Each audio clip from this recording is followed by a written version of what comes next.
السلام عليكم ورحمة الله وبركاته. إن الحمد لله الأكرم الذي خلق الإنسان وكرم وعلمه من البيان ما لم يعلم، فسبحان الذي لا يحصى امتنانه باللسان ولا بالقلم. ونشهد أن لا إله إلا الله وحده لا شريك له، ونشهد أن سيدنا وسندنا وحبيبنا وطبيب قلوبنا ومولانا محمدا عبده ورسوله. أما بعد، فقد قال الله تبارك وتعالى في كلامه المجيد وفي فرقان الحميد: أعوذ بالله من الشيطان الرجيم. بسم الله الرحمن الرحيم. لقد صدق الله رسوله الرؤيا بالحق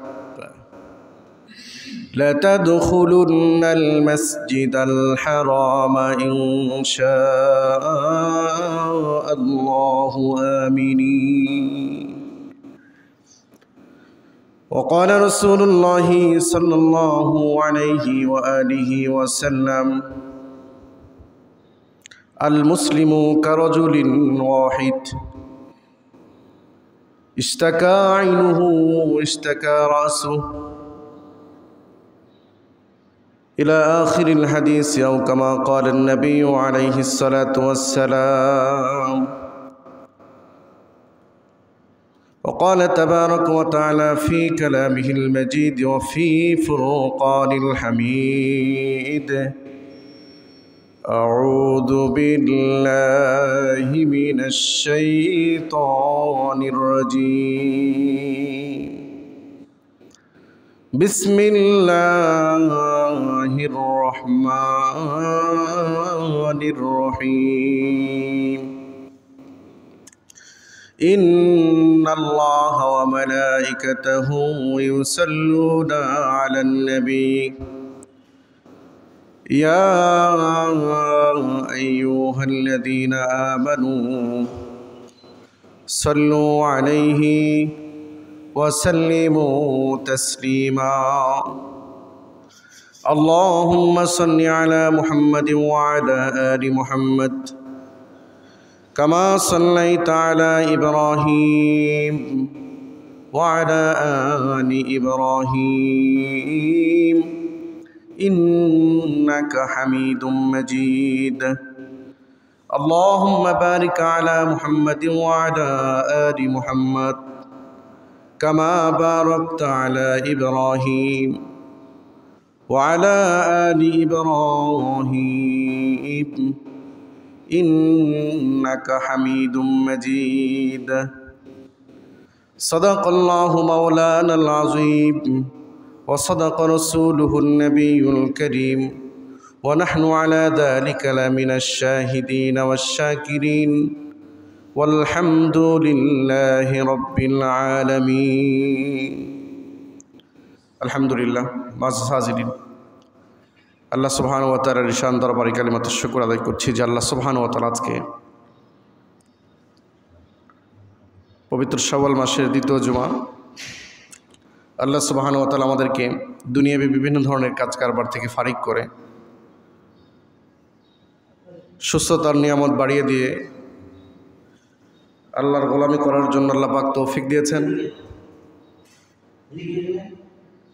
এবং সবার আগে মসজিদে আসার এবং বসার তৌফিক দিয়েছেন। আমরা আসতে পেরেছি এবং বসতে পেরেছি, এই জন্য সেই মহান মালিকের দরবারে কালিমাত শুকর জোরে সোরে আমরা বলছি আলহামদুলিল্লাহ। লক্ষ লক্ষ দরুদ এবং সালাম পেশ করছি সরকারে দো আলম শফিউল মুসলিমিন দো জাহানের বাদশা নবী জনাবে মুহাম্মদুর রাসূলুল্লাহ সাল্লাল্লাহু আলাইহি ওয়াসাল্লামের উপর। সম্মানিত উপস্থিতি,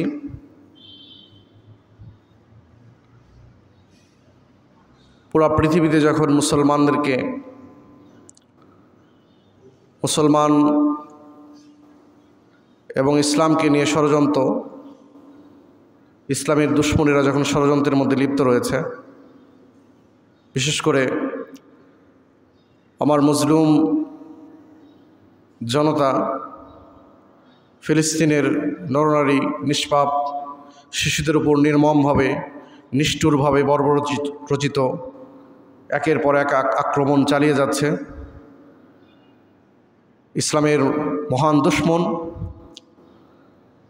ইহুদি তথা যাদের ব্যাপারে আল্লাহ সুবহানাহু ওয়া তাআলা পথভ্রষ্টতার যে মালা তাদেরকে পরিয়ে দিয়েছেন এবং কিয়ামত পর্যন্ত তারা কোথাও আশ্রয়ের যে জায়গা পাবে এমন কোনো স্থান তাদের জন্য নেই পৃথিবীতে। কিন্তু আজকে এই গ্লোবালাইজেশনের যুগে, টেকনোলজির যুগে, পৃথিবী যখন টেকনোলজির মুঠোয়, পুরা পৃথিবী জুড়ে মানবতা আজকে মুসলমানের পক্ষে কথা বলার জন্য তথাকথিত যে মানবতা রয়েছে সে মানবতা আজকে মুসলমানদের পাশে নেই। আমরা ধিক্কার জানাই এবং নিন্দা জানাই, পাশাপাশি আল্লাহ সুবহানাহু ওয়া তাআলার কাছে প্রার্থনা করি যে আল্লাহ সুবহানাহু ওয়া তাআলা আমাদের এই মুসলিম উম্মাহকে, বিশেষ করে আমার ফিলিস্তিনির ভাইদেরকে এবং কুচিকাঁচা মাসুম বাচ্চাদেরকে এবং আমাদের মা বোনদেরকে আল্লাহ পাক সকল প্রকার বিপদ আপদ থেকে আল্লাহ পাক হেফাজত করেন। সবাই বলুন আল্লাহুম্মা আমিন। এবং আমরা এখান থেকে নিন্দা জানাচ্ছি মানবতাকে, বিশ্ব মানবতাকে, যারা মানবতা নিয়ে কাজ করে তাদের কাছে আমরা বার্তা পৌঁছে দিতে চাই যে মুসলমান যখন আক্রান্ত হয় তখন তাদেরকে নিয়ে মানবতার পক্ষে কথা বলার কোনো ব্যক্তি দুনিয়াতে পাওয়া যায় না। আমরা সেই মানবতাকে ধিক্কার জানাই। আজকে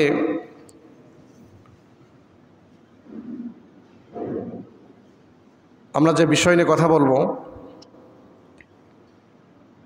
সাম্প্রদায়িক সম্প্রীতি ধর্ম হলো ইসলাম। ইসলামের যে সাম্প্রদায়িক সম্প্রীতির ধর্ম মতাদর্শ পৃথিবীতে আর কিছুই নেই। প্রতিটা সম্প্রদায়ের বিষয়ে ইসলাম প্রাধান্য দিয়েই কথা বলেছে। সম্মান এবং ইজ্জত দিয়ে ইসলাম মানবতার পাশে থেকেছে। কিয়ামত পর্যন্ত ইসলাম মানবতাকে নিয়েই কথা বলবে। এজন্যই তো আল্লাহ পাক বলেন, ওমা আরসালনাকা ইল্লা রাহমাতাল লিল আলামিন, পুরা পৃথিবীবাসীদের জন্য আমি আপনাকে রহমত স্বরূপ প্রেরণ করেছি। জোরে বলেন সুবহানাল্লাহ। নবীজি শুধু মুসলমানদের নবী নয়, পৃথিবীতে যত মানুষ আছে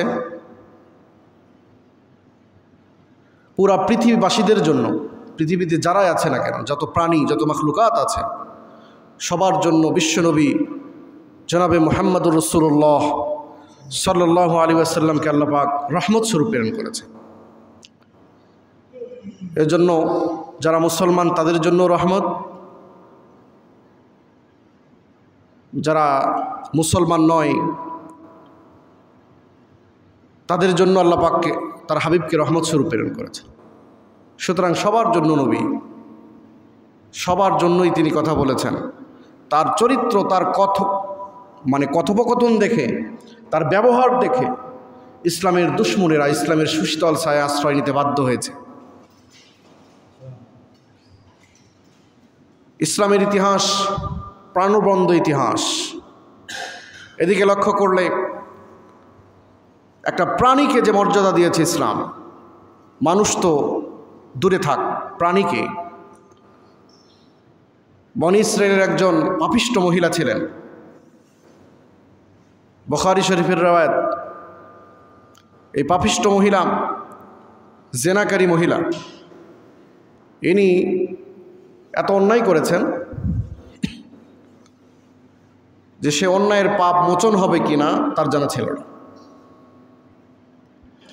এক পর্যায়ে রাস্তা দিয়ে যাওয়ার সময়, আপনারা সবাই জানেন ঘটনাটা, শুনেছেন বিভিন্ন জায়গায়, রাস্তা দিয়ে যাওয়ার সময় দেখলেন একটা তৃষ্ণার্থ কুকুর, নাপাক একটা প্রাণী, জিহ্বাটা বের করে কাতরাচ্ছিল। এই পাপিষ্ঠ মহিলার দয়া হলো ভিতরে যে আল্লাহর একটা মাখলুকাত জিহ্বাটা বের করে এরকমভাবে কাতরাচ্ছে, মানে তাকে সে পিপাসার্থ, তাকে তৃষ্ণা লেগেছে। তিনি তার এই নাপাক প্রাণীর পিপাসাকে নিবারণ করার জন্য তিনি কি করলেন, একটু দয়া হলো ভিতরে, তার কাছে যেটা ছিল, মনে করেন মেয়েদের কাছে যেগুলো থাকে, রন্নাটা ভিজিয়ে কুকুরের মুখের উপর দিয়েছে। আল্লাহ সুবহানাহু ওয়া তাআলা কুকুরকে, নাপাক প্রাণীকে, একজন পাপিষ্ঠ মহিলা ভালোবাসার কারণে তাকে জান্নাতি ঘোষণা করেছেন। জোরে বলেন সুবহানাল্লাহ। মানুষ নয়, একটা কুকুরকে ভালোবেসেছে, তার সম্মান আকাশচুম্বী হয়েছে। সুবহানাল্লাহ বলেন। আর মানুষকে ভালোবাসলে তার মর্যাদা তাহলে কোথায় যাবে? এই জন্য মানবতার পক্ষে যারা কথা বলে, আমরা দেখতে পাই বিশ্ব মানবতা নিয়ে যারা কথা বলে, যারা কাজ করে, যখন পৃথিবীতে মুসলমান কোথায় আক্রান্ত হয়, তাদের পক্ষে কথা বলার কেউ নেই। কারণ তারা একমাত্র গান গায়, গুণকীর্তন গায় আল্লাহ পাকের। তারা লা ইলাহা ইল্লাল্লাহু মুহাম্মাদুর রাসূলুল্লাহ সাল্লাল্লাহু আলাইহি ওয়াসাল্লাম এটার সাক্ষ্য দেয়, এটাকে গ্রহণ করেছে, একত্ববাদকে গ্রহণ করেছে, শিরককে বিদায় করেছেন। এই জন্য তাদের পক্ষে কথা বলে না। তারা দেখায় যে আমরা মানবতার পক্ষে আছি, কিন্তু মুসলমান আক্রান্ত হলে তাদের পক্ষে মানবতার কোনো কথা বলনেওয়ালা পৃথিবীতে নেই। আমরা ধিক্কার জানাই এই মানবতা কর্মীদের। এমন ন্যাক্কারজনক ঘটনা পৃথিবীর ইতিহাসে আর ঘটেছে কিনা, যে মানবতাকে হত্যা করে তাদেরকে, তারা যারা আহত হয়েছে তাদেরকে যে ট্রিটমেন্ট দেওয়া হবে, চিকিৎসা দেওয়া হবে, সেই হাসপাতালটাও ধ্বংস করে দিয়েছে এই বদমাইশের দলেরা, শুধু মুসলমান হওয়ার অপরাধে। চিকিৎসা করার জায়গা নেই। একটা বাচ্চা, এই সোশ্যাল মিডিয়ার মাধ্যমে আপনারা দেখতে পেয়েছেন, নাবালক বাচ্চা, তার বাবাও শহীদ হয়েছে, মা শহীদ হয়েছে, ভাই বোন সব শহীদ হয়েছে। মাসুম একটা বাচ্চা, তার চিল্লানো, তার হৃদয় নিংড়ানো ভালোবাসা, মানে কান্না দেখে পৃথিবীবাসীরা ব্যথিত হয়েছে। ইসলাম হলো সাম্প্রদায়িক সম্প্রীতির ধর্ম। তার জ্বলন্ত প্রমাণ হলো বিশ্বনবী মুহাম্মদুর রাসূলুল্লাহ সাল্লাল্লাহু আলাইহি ওয়াসাল্লাম একদিন স্বপ্নে দেখলেন যে তিনি সশরীরে গিয়ে বাইতুল্লাহ তওয়াফ করছেন। স্বপ্নের ব্যাখ্যা সাহাবা একরাম রাদিয়াল্লাহু তাআলা আজমাইনদেরকে জানিয়ে দিলেন যে আমি স্বপ্নে দেখলাম আমার সকল সাহাবীদেরকে নিয়ে বাইতুল্লাহকে তওয়াফ করছে সশরীরে। সাহাবা একরামের দিলের মধ্যে বাইতুল্লাহর মহাব্বত আগে থেকেই ছিল। তারা সবাই পরামর্শ ক্রমে বললেন, ইয়া রাসূলুল্লাহ, আমরা এখনই বের হয়ে যাব। নবী সাল্লাল্লাহু আলাইহি ওয়াসাল্লাম সলক্ষ সাহাবীদেরকে নিয়ে বের হয়ে গেলেন মক্কা তওয়াফ করার জন্য। ইসলামের ইতিহাসে সুলহ হুদাইবিয়া নামে যে ঘটনাটি লিপিবদ্ধ আছে, তার জ্বলন্ত প্রমাণ ইসলাম কতটুকু মানবতার পক্ষে কথা বলেছে এবং সাম্প্রদায়িক সম্প্রীতি বজায় রেখেছে। ইসলামের চাইতে সাম্প্রদায়িক সম্প্রীতি বজায় রাখার ধর্ম পৃথিবীতে আজ পর্যন্ত নাই, কিয়ামত পর্যন্ত হবে না। নবী সাল্লাল্লাহু আলাইহি ওয়াসাল্লাম গেলেন সাহাবা একরামদেরকে নিয়ে। এখন যাদেরকে সাথে নিয়ে যাচ্ছেন তারা চৌকস বাহিনী, যুদ্ধের জন্য ট্রেনিং প্রাপ্ত হয়েছেন, তাদের পূর্ণ ট্রেনিং আছে। এদিক বদর, উহুদ, খন্দক, তাবুক সহ বড় বড় মারেকা তারা অংশগ্রহণ করেছেন, যুদ্ধে অংশগ্রহণ করেছেন, তাদের ট্রেনিং আছে। এখন আর ভয় নাই, শত্রুর মোকাবেলা করার জন্য আর তার কোনো ভয় নাই, তাদের ভয় নাই। এইরকম বাহিনীদেরকে নিয়ে যাচ্ছেন মক্কা নগরীতে পবিত্র কাবাকে তওয়াফ করার জন্য। কিন্তু হুদাইবিয়া নামক স্থান জায়গা পাওয়ার সাথে সাথে নবীজি বাধাপ্রাপ্ত হয়ে গেলেন, সামনে তাকে যেতে দেওয়া হলো না। নবীজি থেমে গেলেন, সাহাবা একরামদেরকে নিয়ে, সাথীদেরকে নিয়ে বললেন এখানে তাঁবু গাড়ো, থেমে গেলেন। ইসলাম যে কত বড় সাম্প্রদায়িক সম্প্রীতির ধর্ম এটাকে বোঝানোর জন্য বলছি, লক্ষ্য করুন সবাই। বাধাপ্রাপ্ত হলেন নবীজি। পরামর্শক্রমে হজরতে ওসমান গনি রাদিয়াল্লাহু তাআলা আনহুকে মক্কাতে প্রেরণ করা হলো, পাঠিয়ে দেওয়া হলো তাদের সাথে আলোচনা করার জন্য। কারণ মক্কার এমন কোনো ঘর নাই যে ঘরে হজরতে ওসমান গনির ত্রাণের সামগ্রী যায়নি। সুবহানাল্লাহ। তিনি যেখানে অনুদান দেননি, এই জন্য ওসমানকে কে না চিনে। নবী সাল্লাল্লাহু আলাইহি ওয়াসাল্লাম বললেন ওসমানকে মক্কায় প্রেরণ করা হোক। পরামর্শক্রমে আমরা এখানে আছি, যেহেতু বাধাপ্রাপ্ত হয়েছি আমরা যাব না, ওদের সাথে সলাহ করে সন্ধি করেই তারপরে আমরা যাব। সুবহানাল্লাহ বলেন। কত বড় সাম্প্রদায়িক সম্প্রীতির ধর্ম। কারণ সলক্ষ সাহাবীদেরকে নিয়ে নবীজি গেছেন, এবং এই সাহাবী বদরের সাহাবী, যারা বদরের আগের সাহাবী নয়, তারা বদরের আগে যারা ছিলেন তারা তো যুদ্ধের জন্য প্রস্তুতি এমন শক্তি ছিল না তাদের, কিন্তু বদর যুদ্ধে অংশগ্রহণ করেছেন, উহুদ, খন্দক থেকে শুরু করে বড় বড় যুদ্ধে অংশগ্রহণ করে তাদের ট্রেনিং হয়েছে। যুদ্ধে কেমন করে শত্রুর মোকাবেলা করতে হয় এটাও তাদের জানা আছে। এখন নবীজি যদি বাধাপ্রাপ্ত হয়েছেন, বাধা ডিঙ্গিয়ে যদি তাদের কাছে যেতেন, প্রতিরোধ করার ক্ষমতা তৎকালীন কারো ছিল না। কিন্তু নবীজি সাল্লাল্লাহু আলাইহি ওয়াসাল্লাম সাম্প্রদায়িক সম্প্রীতি দেখালেন। ইসলাম যে সাম্প্রদায়িক সম্প্রীতির ধর্ম, কাউকে যে জোর করে অন্যায়ভাবে হত্যা করা তো দূরের কথা, কারো সম্মানকেও ইসলাম কখনোই বেইজ্জতির সাথে বেইজ্জতি করেনি কাউকে। তার সম্মানকে সবসময় সুচ্চ মাকাম ইসলাম রেখেছে, কিয়ামত পর্যন্ত রাখবে। এটা হলো ইসলাম ধর্মের নীতি, এটাই সংস্কৃতি ইসলাম ধর্মের। সম্মানিত ভাইয়ের আমার, ইতিপূর্বেই যখন ওসমান গনি রাদিয়াল্লাহু তাআলা আনহু মক্কাতে গেলেন, সংবাদ আসলো যে ওসমানকে হত্যা করা হয়েছে। বাধাপ্রাপ্ত হলেন হুদাইবিয়াতে, হযরত ওসমানকে প্রেরণ করা হলো মক্কাতে।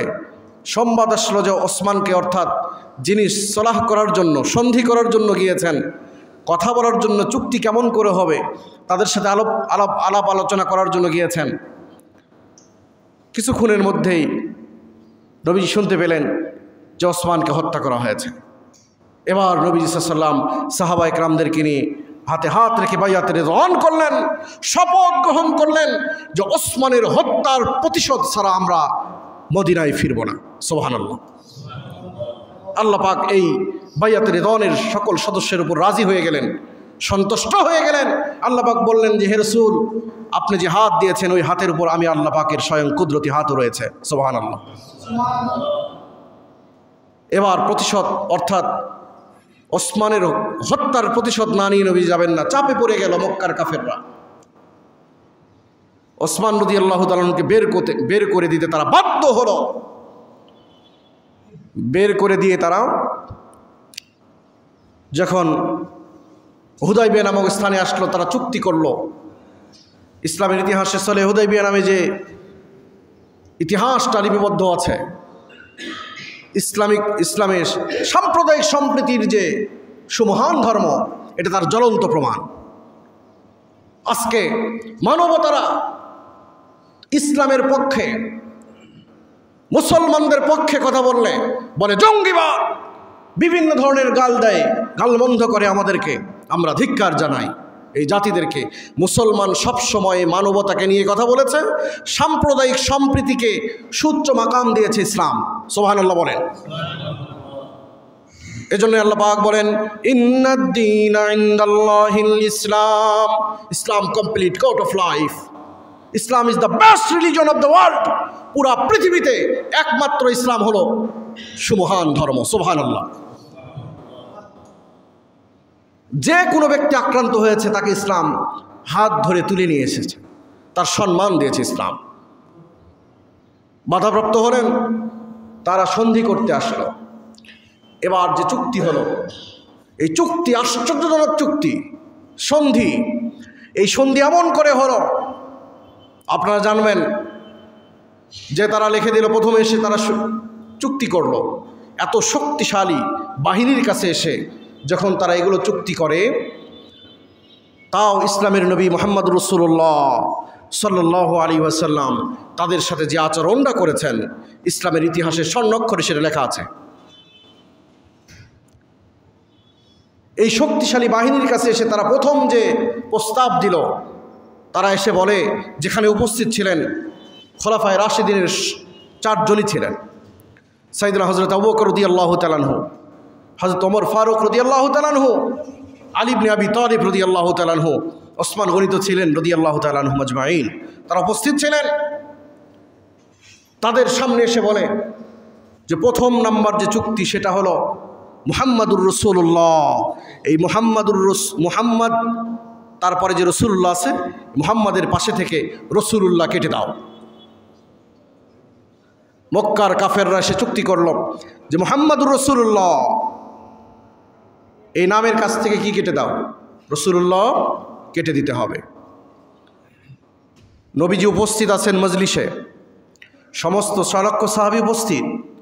তার মধ্যে এসে যদি তারা বলে যে মুহাম্মাদুর রাসূলুল্লাহ, আবার এমন বাহিনী যাদের শক্তি সমর্থন এখন কোনো দিক দিয়ে কম নয়, পুরা পৃথিবী জুড়ে যাদের সুনাম সুখ্যাতি পৌঁছেছে, তাদের কাছে এসে বলছে, এমত অবস্থায় যে নবী সাল্লাল্লাহু আলাইহি ওয়াসাল্লাম সরাসরি উপস্থিত, সেখানে এসে কি বলছে যে মুহাম্মাদুর রাসূলুল্লাহ এই নাম থেকে রাসূলুল্লাহ কি করো, কেটে দাও। সাহাবা একরামের রক্তের মধ্যে তেজ আরো বেড়ে গেল। তারা বলল যে না, এটা হতে পারে না। নবীজি বললেন থেমে যাও। সুবহানাল্লাহ বলেন। এর চাইতে সাম্প্রদায়িক সম্প্রীতির ধর্ম আছে নাকি? কেউ দেখাতে পারবে পৃথিবীতে? কেউ দেখাতে পারবে না। প্রিয় ভাইরা, পরিপূর্ণ জীবন বিধান হল ইসলাম। এত সম্মান দিয়েছে তাদের। এই প্রস্তাব দিলে তো সাধারণ একটা মানুষ যে কোনো একটা জায়গাতে সন্ধি চুক্তি যদি হয়, সে জায়গায় যদি একটা আমার দলের আমার ব্যক্তির যদি বিপরীত কোনো সন্ধি চুক্তি লেখা হয়, এটা তো আমি ছুঁড়ে ফেলে দিই। আর সেখানে মুহাম্মাদুর রাসূলুল্লাহ, আল্লাহ পাকের রসুল নবীজি মুহাম্মদ সাল্লাল্লাহু আলাইহি ওয়াসাল্লাম এই নামের কাছ থেকে রাসূলুল্লাহ কেটে দিতে তারা বলছে।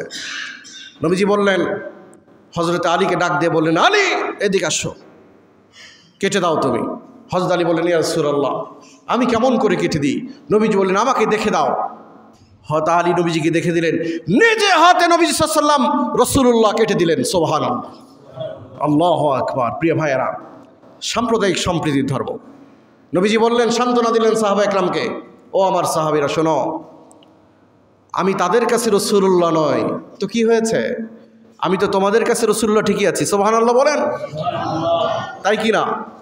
তাদের কাছে রাসূলুল্লাহ দিয়ে কি হবে? আমি তো তোমাদের কাছে রাসূলুল্লাহ আছি, কেটে দাও, চুক্তি দাও হলো। প্রতিরোধ করলেন না নবীজি, সান্ত্বনার সাথে ধৈর্য সবরের সাথে কেটে দিলেন। শুধু কি তাই, তারপরে আরেকটা সন্ধি হলো। তারা বলে, প্রস্তাব দিল, মক্কা থেকে যদি কোনো মানুষ মদিনায় যায়, হিজরত করে মদিনায় যায়, তাকে সশরীরে সুন্দরভাবে আবার মক্কায় ফেরত দিতে হবে। নবীজি বললেন, ঠিক আছে, তবে মদিনা থেকে যদি কেউ মক্কায় স্বেচ্ছায় যদি মক্কাতে আসে, মুসলমানদের মধ্যে যদি কেউ মদিনা থেকে মক্কায় চলে আসে, আমরা তাকে ফেরত পাঠাতে বাধ্য নয়। নিজেদের পক্ষের রায় সবসময়। নবীজি বললেন, ঠিক আছে, কারণ যারা হিজরত করে নবীজির আশ্রয়ে মদিনাতুন নবী, নবীজির শহর মদিনায় যারা গিয়েছেন, তারা কি আবার ওই নবী সাল্লাল্লাহু আলাইহি ওয়াসাল্লামকে কষ্ট দিয়ে ইসলাম থেকে বের হয়ে তারা কি মক্কায় আসবে কাফেরদের সাথে যোগ দেওয়ার জন্য? কক্ষণেই নয়। নবীজি রাজি হয়ে গেলেন। 10 বছর পর্যন্ত সন্ধি চুক্তিনামা এটা বলবৎ থাকবে। সন্ধি হলো, চুক্তিতে নবী সাল্লাল্লাহু আলাইহি ওয়াসাল্লাম সিগনেচার করলেন, সই করলেন। প্রিয় ভাইয়েরা, তারপরে হলো যে এই বছর আপনি যাবেন, তওয়াফ করার জন্য যাবেন, কিন্তু অস্ত্র শস্ত্র যা আছে এখানে রেখে চলে যান, যে একদিন পরে চলে আসতে হবে, তওয়াফ করে আর দেরি করা যাবে না। নিজের জন্মভূমি যেখানে নবীজি জন্ম নিয়েছেন, যেখানে সাহাবা একরাম যারা হিজরত করে মদিনায় গিয়েছিলেন তারা জন্ম নিয়েছেন, তাদের বাপ দাদা আছে, আত্মীয় স্বজনরা আছে, সেখানে গিয়ে একদিন থাকার যোগ্যতা তারা রাখে না। তারা বলল যে একদিন অর্থাৎ আপনি যাবেন, তওয়াফ করে আর দেরি করা যাবে না, তাড়াতাড়ি চলে যেতে হবে। কত বড় কথা! আপনি বাড়িতে গেলেন, যদি কেউ দীর্ঘদিন পর, মনে করেন প্রবাস জীবনে আপনি আছেন, আপনার বাবা মা আছে, আত্মীয় স্বজনরা আছে, আপনাকে চুক্তি করে দেওয়া হলো, সন্ধি করে দেওয়া হলো যে বাড়ি যাবেন, দেখা সাক্ষাৎ করে 1 গ্লাস পানিও পান করতে পারবেন না, 2 মিনিট পর বের হয়ে চলে যাবেন। 20 বছর পর, 10 বছর পর আপনি বাড়িতে গেছেন, আপনার তৃপ্তি মিটবে? কারো তৃপ্তি মিটবে? কারোই মিটবে না। বরং যে হৃদয় ক্ষত হবে, দুঃখ প্রকাশ করবে যে কি হলো। নবী সাল্লাল্লাহু আলাইহি ওয়াসাল্লাম বললেন, ঠিক আছে, এটাও মেনে নিলাম। জোরে বলেন সুবহানাল্লাহ। এই জন্যই পরিপূর্ণ জীবন বিধান হল ইসলাম। মেনে নিলেন, চলে আসলেন, মদিনায় চলে গেলেন। 1 বছর যেতে না যেতেই এই যে শয়তানরা করবেই করবে, 1 বছর যেতে না যেতেই চুক্তি তারা ভেঙে দিল। আল্লাহ পাক বললেন, ইন্না ফাতাহনা লাকা ফাতহাম মুবিনা। হে রাসূল, বারে এই সূরা হুদাইবিয়ায় এই আয়াতটা নাযিল হয়েছিল, সূরা ফাতহ, ইন্না ফাতাহনা লাকা ফাতহাম মুবিনা, যে হে রাসূল আমি আপনাকে মহা বিজয় দান করেছি। মানে এই যে চুক্তি করলেন, এই চুক্তি আপনার মহাবিজয়। বছর যেতে না যেতেই তারা যেহেতু সন্ধি চুক্তি ভেঙে দিল। যেমন বর্বরচিত ইসরায়েল, ইসলামের মহাদুশমন, মুসলমানদেরকে নিধন করার জন্য কিছুদিনের জন্য যখন মুসলমানদের মানে তীব্রতায়, মুসলমানদের যে প্রতিবাদের তীব্রতায় তারা সন্ধি করেছিল, 6 মাস নয় 1 মাস যেতে না যেতেই আবার তারা আমার নিরহ নিরস্ত্র মুসলমান মানে মা বোন সহ ছোট কচি মাসুম বাচ্চাদেরকে এমনভাবে তারা আক্রমণ করলো, পুরা পৃথিবীতে যত মুসলমান আছে তাদের হৃদয় ব্যথিত করেছে তারা। আমরা আল্লাহ পাকের কাছে দোয়া করছি বারবার যে আল্লাহ সুবহানাহু ওয়া তাআলা এই ইহুদি সম্প্রদায়ের বর্বরচিত হামলা থেকে আমাদের জাতিকে, বিশেষ করে আমাদের ফিলিস্তিনদেরকে, হামাসদেরকে এবং হামাসের মুজাহিদ ভাইদেরকে আল্লাহ পাক হেফাজত করেন। জোরে বলেন আল্লাহুম্মা আমিন। পৃথিবীবাসীর আজকে মুসলমানরা ব্যথিত হয়েছে, প্রতিবাদ জানাচ্ছে তারা, আমরাও প্রতিবাদ জানাই এখান থেকে। আর পাশাপাশি শুধু প্রতিবাদ জানালেই হবে না প্রিয় ভাইয়েরা, শুধু একমাত্রই অপরাধ যারা মুসলমানদের নিধন করতে চায়, পৃথিবী থেকে বিদায় করে দিতে চায়, কিন্তু কিয়ামত পর্যন্ত যদি একজন ব্যক্তি বলে আল্লাহ আল্লাহ আল্লাহ আল্লাহ বলনেওয়ালা যদি কয়জন থাকে? একজন থাকে, এই পৃথিবীকে আল্লাহ পাক কিয়ামত দিবেন না। জোরে বলেন সুবহানাল্লাহ। সুতরাং এরা কারা? মুসলমানদেরকে, ইসলামকে ধ্বংস করার যে পায়তারা করছে, মনে করছে এদের ফু দিয়ে বোমা মেরে বিভিন্নভাবে কষ্ট দিয়ে মুসলমানকে নিধন করবে, কশ্চিন কালেও পারবে না। এর চাইতো বড় শক্তিশালী যারা নিজেদেরকে খোদা মনে করেছিল, আল্লাহ পাক তাদেরকে শাস্তি দিয়েছেন পৃথিবীতে। আর এমন এমন ক্ষুদ্র প্রাণী দিয়ে শাস্তি দিয়েছেন কল্পনাও করতে পারেনি। যেমন নমরুদ বলেছিল যে আমি প্রভু, তাকে বলা হয়েছিল আপনার প্রভু কেমন করে, মানে আপনি দৃষ্টান্ত দেখান। প্রভু তো তিনি যিনি জীবন দেন এবং যিনি মরণ দেন, তিনি কে? প্রভু আল্লাহ। এই নমরুদ বলে আমিও জীবন দিই, আমিও মৃত্যু দিতে পারি। কেমন করে? 2 জন আসামিকে জেল থেকে নিয়ে আসা হলো, নিয়ে এসে একজনকে বলল এই তোকে আজাদ করে দিলাম, আর একজনকে বললো একে এখনই হত্যা করে দেওয়া হোক, শরীরে ওঠানো হোক। উদাহরণ দিল কিভাবে? একজনকে আজাদ করে দিল যাকে, সে বলে যে আমি একে জীবন দিলাম, আর আরেকজনকে হত্যা করে দেওয়া হলো, বললো একে আমি কি দিলাম? মৃত্যু দিলাম। কত বড় বেওকুফ! এই বেওকুফকে আল্লাহ পাক শাস্তি দিয়েছেন কামান দিয়ে নয়, ঠিক আছে, বর্তমান যে কামান ব্যবহার করে করে মানুষ বোমা মেরে আমাদের জাতিকে, আমাদের নিরহ মুসলমানদেরকে হত্যা করছে, এই ইহুদি সম্প্রদায় অর্থাৎ ইসরায়েল এ মনে করছে যে বোমা মারলেই মুসলমান শেষ। না, আল্লাহ পাক নমরুদকে বোমা মেরে শেষ করেননি, মিসাইল মেরে শেষ করা লাগেনি আল্লাহ পাকের। একটা মশা নাক দিয়ে ঢুকছে কোথায়? মাথায়। জুতার পিটন খেতে খেতে, বাড়ি খেতে খেতে নমরুদের ইন্তেকাল হয়েছে। ছোট্ট একটা মশার কামড় সহ্য করতে পারেনি, এত বড় সম্রাট, পুরা পৃথিবীর বাদশা ছিল নমরুদ। আব্রাহা নাম শুনেছেন? হস্তি বাহিনীর এই আব্রাহা ধ্বংস করার জন্য এসেছিল কি?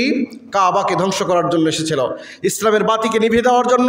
যেদিকে মুখ করে মুসলমানরা ইবাদত করে সেটাকে মিশে দেওয়ার জন্য, ধূলিসাৎ করে দেওয়ার জন্য হস্তি বাহিনী, হাতির একটা বিশাল বাহিনী নিয়ে আসছিল। সে মনে করেছিল হাতি দিয়ে আল্লাহর ঘরকে ভেঙে শেষ করে দেব। প্রিয় ভাইরা, এই আব্রাহার বাহিনীকে আল্লাহ পাক ভাঙার জন্য কামান লাগেনি, মিসাইল লাগেনি, কোনো বম লাগেনি। জোরে বলেন সুবহানাল্লাহ। ওয়া আরসালা আলাইহিম তায়রান আবাবিল। আল্লাহ পাক বলেন আমি তাদেরকে মানে শাস্তি দেওয়ার জন্য ওয়া আরসালা আলাইহিম তায়রান আবাবিল, ছোট ছোট পাখির একটা ঝাঁক প্রেরণ করেছি। সুবহানাল্লাহ বলেন। এবং তাদের মুখে ছোট পাখি যেটা চোখেই ধরে না, এই পাখির মুখ ঠোঁটের উপর কি 10 কেজি ওজনের পাথর থাকবে? আপনার জেহেন কি বলে যে একটা পাখি, বাউই পাখি দেখেননি? এই বাউই যত পাখি, চড়ুই পাখি যেটাকে বলা হয়, এই চড়ুই পাখির ঠোঁটে কি 5 কেজি ওজনের পাথর থাকবে? 100 গ্রাম ওজনের পাথর থাকবে নাকি? না, তার চাইতে ক্ষুদ্র ক্ষুদ্র পাথর দিয়ে আল্লাহ পাক এত বড় বড় হস্তি বাহিনীকে একটা করে পাথর ফেলে দিয়েছে। পাখি মিসাইলের চাইতেও বড় আঘাত এনেছে তাদের উপর। জোরে বলেন সুবহানাল্লাহ। সে আল্লাহ এখনো আছে না নাই? আছে। সুতরাং মুসলমানদেরকে নিধন করে দিতে চায় বেকুফ। এরা জানেই না মুসলমানদের ইতিহাস, ইসলামের ইতিহাস জানেই না। এই জন্য আসুন, ইসলাম যে সাম্প্রদায়িক সম্প্রীতির ধর্ম, এটা এই জন্যই তো মুসলমানরা তাদেরকে বিভিন্ন দেশে, ইহুদিরা আছে না নাই? আছে। কিন্তু কোথাও সংবাদ পাবেন না যে ইসরায়েল বাহিনী আমার নিরহ ফিলিস্তিনের উপর আক্রমণ করছে, অন্য দেশে তারা এই প্রতিশোধ নেওয়ার জন্য অন্য ইহুদিদেরকে হত্যা করেছে, এমন নাই। কারণ ইসলামের শিক্ষা দেয়নি। এই জন্য আমরা তীব্র নিন্দা এবং প্রতিবাদ জানাচ্ছি এখান থেকে। আর আল্লাহ পাকের কাছে দোয়া করছি এই জালেমকে আল্লাহ পাক আমাদের এই পৃথিবীতে, পুরা পৃথিবীবাসীদেরকে আল্লাহ পাক দেখিয়ে দিক যে ইসলামকে নিধন করার শাস্তি কি হতে পারে। ওই আল্লাহ পাক যে আল্লাহ আব্রাহাকে ধ্বংস করে দিয়েছিল, নমরুদকে ধ্বংস করে দিয়েছিল, ফেরাউনকে ধ্বংস করে দিয়েছিল, একটা উদাহরণ দিয়ে শেষ করব, ধ্বংস করে দিয়েছিল এই উম্মতের সবচেয়ে বড় অহংকারী দলপতি ছিল আবু জাহেলকে ধ্বংস করার জন্য বড় বড় বীর মুজাহিদদের প্রয়োজন হয়নি। জোরে বলেন সুবহানাল্লাহ। 2 জন বাচ্চা, নাবালক বাচ্চা, মুআজ এবং মুআওয়াজ রাদিয়াল্লাহু আনহুমা, এই 2 জন সাহাবী, 2 জন নাবালক ভাই ছিলেন। তারা বলেছিলেন আল্লাহর দুশমন আবু জাহেল কোনটা একটু দেখে দেন। দেখে দিয়েছে, 5 বাস পাখির মতন আক্রমণ করে এই ইসলামের মহাদুশমনকে হত্যা করে দিয়েছিল। তাহলে বোঝা গেল আল্লাহ পাক ইসলামকে নিয়ে যারা ষড়যন্ত্র করেছে, বড় ধরনের বাহিনী দিয়ে তাদেরকে ধ্বংস করার প্রয়োজন আল্লাহ পাকের হয়নি। পানি দিয়েও ধ্বংস করেছেন। পানিকে বলেছিলেন চাপ দে, ফেরাউনকে ধ্বংস করে দিয়েছিলেন। এজন্য এই বনিয়ামিন নেতানিয়াহু এসহ পৃথিবীতে যত ইসলাম বিদ্বেষী দুশ্মন আছে, এদেরকে ধ্বংস করতে আল্লাহ পাকের মিসাইলের প্রয়োজন নাই। আমরা দোয়া করছি আল্লাহ পাক আমাদের ফিলিস্তিনের ভাইদেরকে যারা শহীদ হয়েছেন, আল্লাহ পাক তাদেরকে জান্নাতের আলা মাকাম দান করুক, শাহাদতি মৃত্যু তামান্না নসিব করুক। সবাই বলেন আল্লাহুম্মা আমিন। এবং আল্লাহ পাক যারা অসুস্থ, যারা আহত হয়েছেন, আল্লাহ পাক তাদেরকে পূর্ণ শেফায়ে কামেলা আজাল দান করুক। ওয়া মা আলাইনা ইল্লাল বালাগ। আসসালামু আলাইকুম ওয়া রাহমাতুল্লাহি ওয়া বারাকাতুহু।